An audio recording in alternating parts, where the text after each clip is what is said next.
Bon mardi, vous le savez, le mardi, ça rime normalement avec l'analyse, en tout cas le profil de joueur.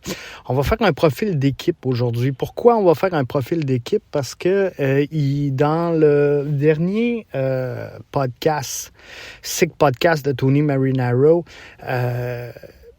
Kevin Nieto faisait l'analyse que le groupe du CF Montréal était un groupe inexpérimenté, peut-être un petit peu trop jeune.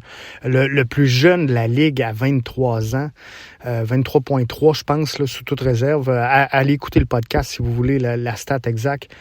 Mais tout ça pour vous dire que ce groupe-là est jeune. Et lorsque je défendais la thèse de recruter, former, vendre ou acheter et revendre des joueurs, ce que cherche à faire le CF Montréal, ben, ce que je vous disais, c'est qu'il faut un équilibre. Et d'année après année, on ne vendra pas 11 joueurs sur le marché by the way. Lorsqu'on aura 2-3 joueurs maximum à vendre, ben, ça sera ça.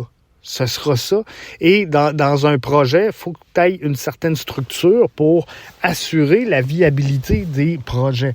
Donc, il faut, selon moi, investir davantage sur le recrutement de jeunes joueurs, mais se concentrer à 2-3 à la fois et aller rechercher de l'autre côté l'équilibre entre jeunesse, projet et expérience pour réussir à aller connaître du succès sur une base régulière dans la MLS. Une statistique que j'ai longtemps fait circuler était que les 7 derniers champions de la Coupe MLS, si vous prenez les 7 dernières saisons, toutes les formations qui ont gagné la MLS Cup avaient dans leur rang des joueurs, 6 joueurs de 30 ans et plus.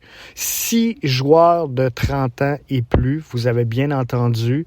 Là, nous, ce qu'on a comme expérience, c'est Piet, c'est Waterman, c'est également, on pourrait se parler de Tom Pierce à 27 ans, on pourrait se parler de Herberts qui ne joue pas présentement.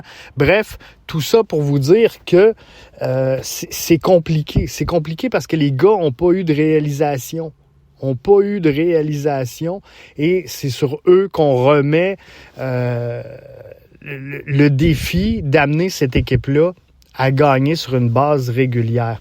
Donc, dans le profil, aujourd'hui, on va faire un profil collectif et moi, ce que j'aimerais voir, c'est le CF Montréal se transformer pour ajouter de l'expérience à chacune des lignes du terrain pour s'assurer qu'on puisse combiner comme il faut un projet avec des gars d'expérience bien entourés autour d'eux. Je vous donne un exemple. Si on veut que le projet, ça soit Goubaglou, Saliba et par exemple Jalen Neal, ben, pas Jalen Neal, on va prendre George Campbell. Campbell, Saliba, Goubaglou, qu'on se concentre là-dessus, qu'on entoure ces joueurs-là. Pour les faire développer, pour les faire grandir, pour les amener à connaître du succès sur une base régulière dans des conditions gagnantes. On va le dire comme ça, des conditions qui vont leur permettre de connaître du succès sur une base régulière. Ce qui n'est pas le cas présentement chez le CF Montréal. Donc, on n'analysera pas de profil de joueur aujourd'hui, mais dans le profil collectif, ce qui va en résulter, c'est que le CF Montréal a un club beaucoup trop jeune pour connaître du succès sur une base régulière. Je suis d'accord avec le projet recruter, former, vendre. Je m'en suis jamais caché. Ou acheter, revendre, appelez-le comme vous voulez.